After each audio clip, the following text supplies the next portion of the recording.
Alejandra Barrales, candidata del PAN, PRD, Movimiento Ciudadano en la Ciudad de México a la jefatura de gobierno. ¿Era la mejor opción? Andrés Manuel López Obrador presume cargada. Se trae a Gaby Cuevas, a Cuauhtémoc Blanco y a un número importante de líderes del PRD que ya estaban en Morena. Ricardo Anaya y Alejandra Barrales, la dupla de El Frente que quiere ganar la presidencia y la Ciudad de México al mismo tiempo. La primera historia del día de hoy es MIT en Acapulco. Prometió salarios para los maestros e incorporó a la subsecretaria Vanessa Rubio como jefa de oficina.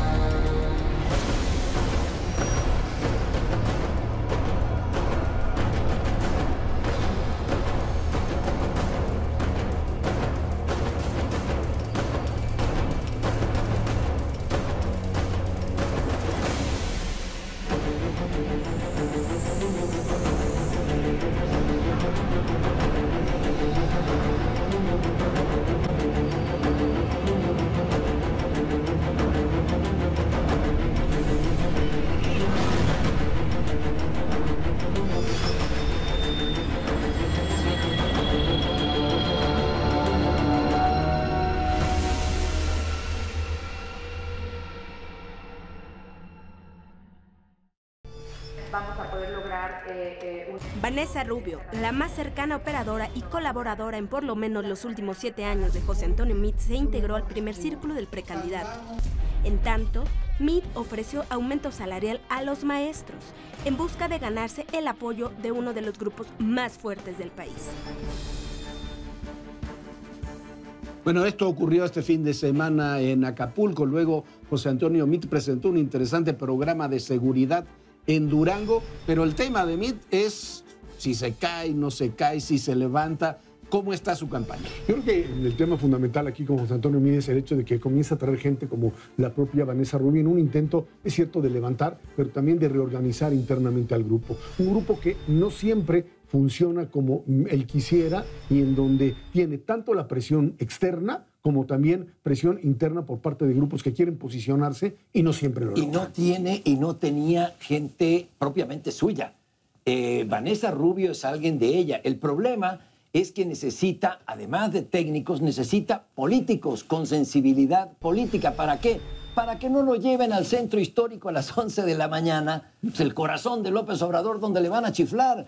Para que no menosprecie a los ninis diciendo que López Obrador es igual que Nini o peor que Nini. Y para que tenga un poco de mayor sensibilidad y acercamiento con la gente y no esté en propuestas bastante alejadas. Cuando las campañas no funcionan, no siempre es culpa del candidato. Lo interesante es que trae a Vanessa Rubio a este cargo interesante. Yo no conozco que los candidatos tengan jefe de oficina. Es el secretario de Estado, es más burocrático el asunto.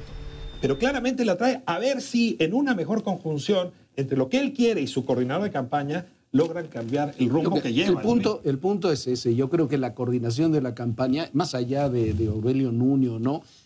Tiene que tener más ejercicio político que el que tiene hasta ahora. Tiene que haber más operadores políticos. El domingo le salió bien en Acapulco porque hubo operadores políticos haciendo ese acto que no siempre le salen bien a José Antonio Meade. Está calentando el brazo, es verdad, pero a ver cómo funciona ahora con Vanessa. Coordinado con Vanessa van a estar, pero la operación es lo que creo que sigue faltando en la campaña. Y tiene que ver directamente también con la propia figura de alguien que jamás ha hecho campaña, que nunca ha estado enfrente, que nunca ha tenido que decir discursos convincentes y que hoy tiene que aparecer frente a un público y medios de comunicación que simple y sencillamente lo ven todavía como alguien totalmente ajeno en el mensaje, que tenga un poco de capacidad de convencer a un electorado de que él puede ser una opción de candidato ciudadano y de priista. Y también no cometer, perdón, disculpa, Ricardo, y no cometer estos errores. Amenazar con una demanda a un medio de comunicación. Eso es un error, me parece, grave en la campaña, porque no lo ameritaba. Además, con un derecho de réplica era suficiente. Ese tipo de cosas las saben los políticos y no necesariamente los técnicos. Es que ciertamente para un candidato lo que tiene que definir es en qué temas no se va a meter. Y sí me parece que el fallo que ha estado viviendo se debe al actual coordinador. El actual coordinador lo ha llevado a territorios que no le han sido convenientes. Yo sí creo que es un mensaje también para Nuño este nombramiento. Puede ser. Vanessa Rubio es la persona operativamente más cercana que hay a José Antonio Meade Y me parece también que hay fallas de operación. Por ejemplo, lo de animal político, lo de la amenaza, Sí.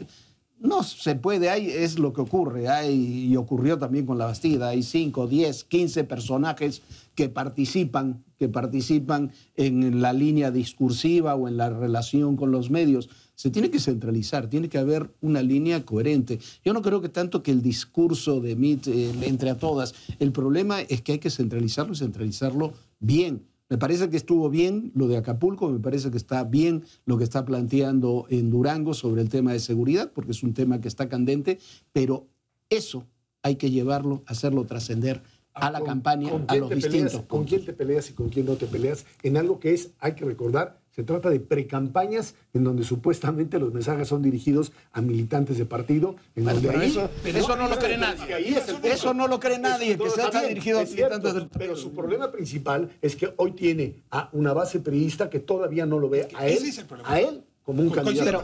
Pero eso no lo va a hacer con la campaña. Convencer al priismo de que él puede ser el mejor candidato, No hay nada que hacer. no hay nada que hacer. El problema es que mientras más hace discursos a favor del PRI, más se distancia con lo que él es, un independiente. Esa dicotomía no está fácil de resolver. Eso va a llegar con la campaña, las campañas a diputados, a senadores. Claro. Eso es lo que conocemos como la maquinaria. Ahora bien, reflexionando en lo que ustedes dicen, creo que todas las campañas comienzan, los candidatos comienzan en 10 y luego van perdiendo puntos en la medida que cometen errores. Y los errores de José Antonio Meade han sido, ¿por qué? Porque no es él. Yo no veo a Meade demandando animal político, yo no veo a Meade ninguneando a los ninis, yo no veo a Meade cometiendo ese tipo de errores, pero tampoco ocuparía al jefe de la campaña. Eso es una moda en todas las campañas políticas que he conocido desde los 40 años o 30 años que tengo como periodista. No hay jefe de campaña que no sea ninguneado y que no sea dicho, la culpa es de fulano, la culpa es de este jefe de campaña. Ahorita creo que estamos en un momento donde necesita sumar más políticos. Aurelio tiene la experiencia de una campaña, de la campaña presidencial de Enrique Peña Nieto, exitosa, y no veo por qué sea la coordinación el problema, Ricardo. El problema no es tanto la coordinación, el problema es, y que sí que hay un problema de coordinación. No creo que sea necesariamente el coordinador, pero sí es un tema de que tiene que comenzar a sumar personajes que digan algo. ¿Dónde está José Narro? ¿Dónde está Mario Fabio Beltrones? Aparecido, sí, Osorio, pero faltan personajes que han sido claves incluso en la lucha por la candidatura, que son los personajes que tienen que estar. Pero es lo que Es parte del alejamiento, es parte del alejamiento que todavía tiene el candidato del aparato. Ahora, cuando coordinas una campaña, pero va más allá necesitas de saber eso. muy bien quién es tu candidato, dónde están sus fortalezas, dónde sus debilidades. No es un candidato cualquiera, no es una campaña para cualquiera. Y yo no veo todavía una suerte de comunión funcional entre el caballo que va adelante y el coordinador de campaña, que es el que lleva la carreta. La campaña de José Antonio Meade creo que comienza a moverse ahora en un círculo más virtuoso que lo que estaba, que es decir, hacer propuestas. Ya la hizo el magisterio, ya hizo una propuesta anticorrupción, ya hizo una propuesta en materia de seguridad. Las podemos discutir, pero al fin está siendo propositivo y no está a la defensiva. Pero no solo de eso vamos a hablar, sino que también del tema Ricardo Anaya, Alejandra Barrales, esta pareja que se veía venir desde hace muchos meses, candidato presidencial y jefa de gobierno de la Ciudad de México. La crónica de un matrimonio anunciado, lo que desde hace meses tomaba forma, hoy es una realidad. Quienes se perfilan rumbo a la boleta electoral resultaron ser Ricardo Anaya y Alejandra Barrales, al quedarse como los precandidatos del Frente por dos de los puestos más importantes en estas elecciones, la presidencia de la República y la jefatura de gobierno de la Ciudad de México. De esta manera, será Barrales quien le dé pelea a Claudia Sheinbaum, en lo que se prevé será una contienda histórica por la capital del país entre dos mujeres de izquierda. ¿Pero será Barrales la mejor opción? Para el PRD valió más su trayectoria, con más de 20 años de militancia en el partido, para ser la contendiente política que enfrente a la exdelegada de Tlalpan y a la maquinaria electoral López Obradorista, que el reconocimiento del doctor Armando Agüed y la campaña que desarrolló el exsecretario de Desarrollo Económico capitalino, Salomón Chertorivsky. Sin embargo, ¿el voto duro panista también apoyará a la candidata? Bueno, el tema es, empezando, Alejandra Barrales, candidata a la jefatura de gobierno de la Ciudad de México. A mí me hubiera gustado más, en lo personal, un perfil como el de Salomón Chertorivsky, por ejemplo, pero creo que para la batalla que se va a dar de clientelas en la Ciudad de México con Morena, la adecuada era Barrales. No sé qué piensas. Ahora, esto venía dándose mucho atrás. Yo creo que la primera vez que se le ocurrió a Ricardo Anaya fue en el 16, cuando invitó a Agustín Basabe, una fórmula muy parecida. El país para el PAN y la ciudad para el PRD. Basabe no aguantó, se salió y a Barrales la recibieron desde entonces con esa propuesta. En realidad estaba cantado. Sí. Coincido contigo con el argumento de las clientelas y la proximidad de Barrales con Héctor Serrano, pero en realidad lo que vimos es un anuncio larguísimo que yo no sé si suma, si le trae más votos a partir del anuncio, pero no lo creo. Yo creo que la estrategia de Mancera fue muy clara. Después de que fue desplazado de lo que había sido una supuesta competencia entre Ricardo Anaya y él, entonces él quiere, de alguna manera, decir, en el PRD en la ciudad es diferente y hay quien compite. Y yo creo que Salomón Chertorivsky se la tomó en serio, hizo campaña bien, tiene la identificación de los sectores intelectuales, académicos, avanza en la ciudad, pero era obvio que aquí había una decisión previa establecida, que era la de Alejandra Barrales, que se enfrenta además a otra mujer, a Claudia Sheinbaum. Pero yo, no, fraude. Pero yo no dije fraude. Ganó Barrales. Sí, pero hay una decisión preestablecida en términos del aparato político. Pero lo importante aquí de este tema es que en comparación con lo que ocurrió con el Frente a nivel de la candidatura presidencial, hubo una campaña donde Salomón dijo lo que tenía que decir, Agüed dijo lo que tenía que decir, Barrales dijo lo que tenía que decir. Barrales iba a ser la candidata porque fue la presidenta nacional del PRD hasta hace unos días. Era la más hubiera sido imposible que no fuera Barrales. Pero hubo una campaña, sí lo hicieron y se demostró que se podría haber hecho.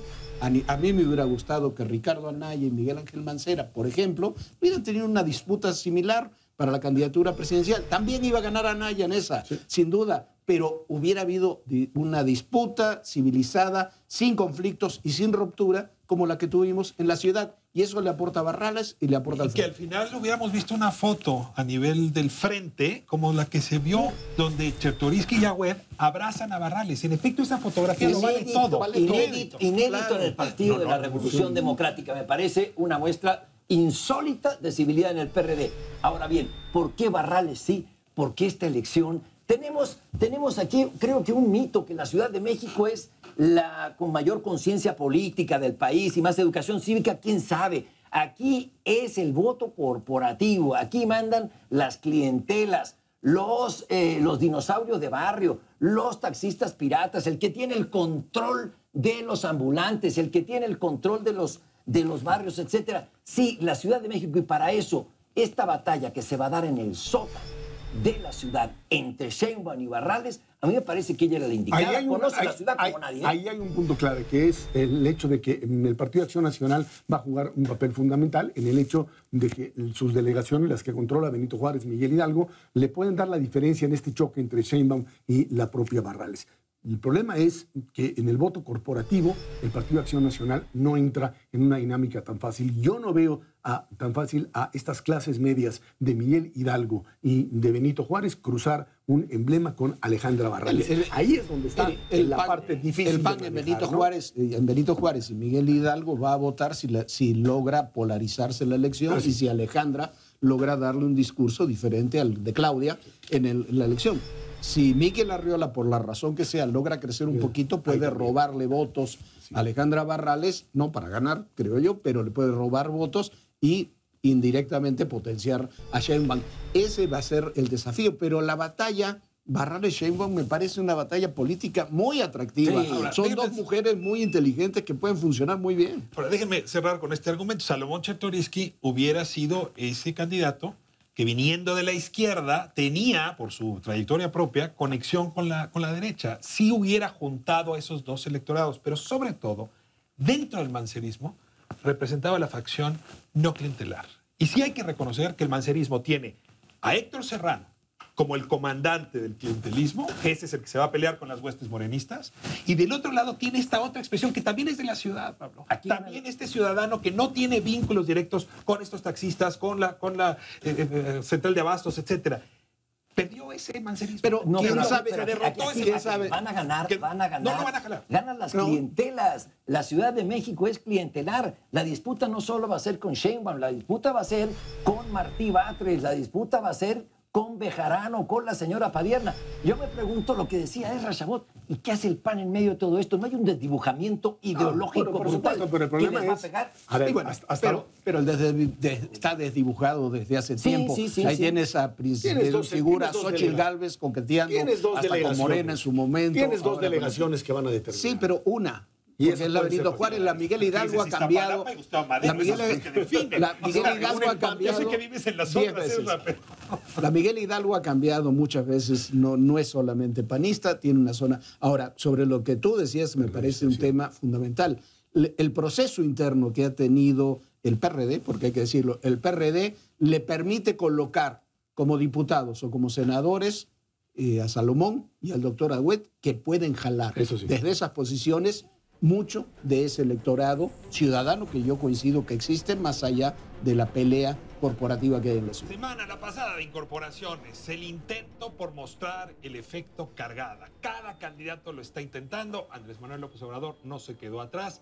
Nos receta la incorporación de Cuauhtémoc Blanco, de Gabriela Cuevas y de la chiquillería perredista que abandona el Partido Amarillo para moverse a Morena. Veamos la información. ¡Viva México! Es hora de sumar cuadros rumbo a la justa electoral más grande en la historia democrática de México. López Obrador nombró a Tatiana Cloutier, expanista, como su coordinadora de campaña. Es hija de Manuel Cloutier, el Maquío, candidato por Acción Nacional a la presidencia de la República en 1988. Fue diputada federal de 2003 a 2006. Y esto es un pequeño detalle, un distintivo importante. Votó en contra de mi desafuero. También se sumaron a sus filas el nieto de Elba Ester Gordillo, René Fujiwara, así como el alcalde de Cuernavaca, Cuauhtémoc Blanco, quien ya tiene la vista puesta en la gubernatura de Morelos. La senadora Gabriela Cuevas también se volvió morena. La ahora expanista fue una de las voces más críticas de Andrés Manuel López Obrador por el caso del predio El Encino. Incluso pagó una fianza de 2,000 pesos para que el entonces jefe de gobierno enfrentara su juicio en libertad y no se convirtiera en un mártir político. En este caso queda muy claro que estar en la cárcel no es un derecho, pero se ha convertido en un capricho de López Obrador, que dé la cara a la ciudadanía. Es presidenta de la Unión Interparlamentaria, que integra a 173 congresos del mundo. Su cargo duraría hasta el 2020, pero para mantenerlo requiere un curul en San Lázaro. ¿Qué peso político representan las nuevas adquisiciones? El capital político es como la mermelada, hay que irle untando despacito en el pan. Andrés Manuel López Obrador tiene el suyo y decidió sumar 3 señales. La primera, Gabriela Cuevas. Ella dice que lo que quiere es mostrar un partido, una oferta política plural. ¿Es Gabriela Cuevas quien mejor garantiza esa señal? Yo creo que garantiza que ella no tenía espacio en Acción Nacional, no le iban a dar nada y entonces pues es lo único que garantiza su funcionamiento dentro de lo que fue la delegación Miguel Hidalgo cuando la encabezó. Fue verdaderamente patético. ¿Por qué la jala López Obrador? Y después, pero nada más, y después al frente de lo que fue toda su actuación como senadora. Pero ella está buscando chamba. Ella está buscando chamba, no tengo duda. ¿Pero por qué la jala a ella? Porque es lo único que tiene panista. Por lo pronto, lo único que tiene panista para Porque tocó la puerta, porque tocó la puerta. Ella necesitaba, y es otra muestra de la descomposición del PAN de Anaya. Perdón que lo diga, pero ella es presidenta de la Unión de Parlamentarios Mundial. Bueno, necesitaba ser parlamentaria para continuar en el cargo para el que acaba de ser electa. Le dijo a Anaya, le pidió al PAN, oiga, quiero una diputación plurinominal para que conservemos para el partido, para el país este cargo. El otro dice, no son los tiempos, esa frase tan de la Vega Domínguez que le gusta mucho al joven Anaya. A ver, ¿cómo que no son los tiempos? La otra dice, bueno, me tengo que ir y va a buscar dónde le abran la puerta. Se la abrió a Morena. Sí. No creo que Gaby le dé, con todo respeto, no creo que le dé votos a Morena, pero sí le da un nombre de una panista. Ahora, para Gaby Cuevas también es un problema porque, vaya, todos lo recordamos, fue una calderonista ferviente. Cercanísima de Juan Camilo Murillo. Se peleó muchísimas veces con Andrés Manuel, lo criticó muchísimas veces Y decir simplemente porque quiere un acuerdo nacional la señal que es se fuerte, porque incorpora había a quien Morena decía, se quiebra el PAN, o sea, se quiebra el frente, y entonces va a haber una sangría panista que podría ir con MID. Y la verdad es que esta señal manda... Pero no se está yendo esa sangría todavía con Cuevas no representa PAN. No representa Bueno, hombre, a ver, ha sido una senadora importante. Ha sido muy importante. No es menos importante que Javier Lozano. Es simbólico. Es simbólico. Es simbólico. Es solamente simbólico. Yo creo que incluso lo de Lozano tiene más significado peso, claro. por el papel que jugó claro. con Moreno Valle, por el papel que juega en el Senado, A ver, se las pero cambio. no estaba. Cuauhtémoc Blanco. Cuauhtémoc Blanco sí que... Cuauhtémoc Blanco yo creo que es un pésimo presidente municipal de Cuernavaca, pero sí es un cuadro que puede ganarle Morelos. Con todas las diferencias, Cuauhtémoc Blanco puede ganar Morelos para Morelos. La foto que me pareció importante, y en eso está López Obrador, fue con Tatiana Cloutier y con Alfonso Romo. Es decir, está mandando imágenes para no asustar a ese electorado que no ha votado por él porque le tienen los resabios de que es un populista. Yo creo que eso sí le da, no le da. Lo que tienen que hacer para mandar un mensaje claro es deslindarse del chavismo venezolano. Eso no lo ha hecho, solo ha dicho que él nació en Macuspana, solo ha dicho que él no conoce a Chávez, lo que no tiene ninguna importancia, pero sus políticas son las Déjame mismas. regresar a Cuauhtémoc, pero nada más- con un argumento. Cuauhtémoc Blanco, en efecto, puede ganar Morelos. Pero si no lo gana él, Graco Ramírez tiene el control electoral de Morelos. Entonces es una manera de ponerle un dique al frente y un dique a los chuchos de lo que pudieran operar en Morelos. No es una jugada solamente por lo que el propio Cuauhtémoc trae, sino en efecto en un plano más amplio. Andrés está buscando votos, hombre, y Cuauhtémoc Blanco se los da. Ese me parece, no me gusta nada, Cuauhtémoc Blanco como candidato de un partido de izquierda. No creo que tenga nada que ver con la izquierda a lo largo de toda su vida. Ni siquiera tiene mucho que ver Ni con con la Morelos. derecha, ni con el centro, ni con arriba, ni ni con con abajo. Morelos, Juega porque fútbol, hombre. ni siquiera es de Morelos. Pero me parece que hay errores graves, como es la incorporación de Fausto Vallejo y su hijo. Ahora, el otro tema es Estado de México, que no me parece fundamental, que es la parte de terminar desmantelando lo que todavía dentro del PRD se quedó como este sector López Obradorista que desde adentro todavía está moviéndose. Bejarano y que Padierna, por exactamente, que ya se fueron, pero están allá adentro y que saben cuál es el momento adecuado para decirle abiertamente desde el PRD, nos vamos con Andrés Manuel, y que finalmente otro simbolismo. Ya estaban atrás, ya eran eso, y hoy ya son parte de Ahora, la nota que dicen es que se llevó 21,000 militantes. Yo sí quisiera saber si el número es cierto, vamos a porque ver, con qué facilidad hubo explicaciones. Cuauhtémoc Blanco, Gaby Cuevas, Tatiana Cloutier, el señor Alfonso Romo, todo eso lo necesita para dar una cara amable y sobre todo para romper el 32%, que no pasa de 32, 33. ¿Por qué? Porque la mayoría de la gente tiene un recelo hacia él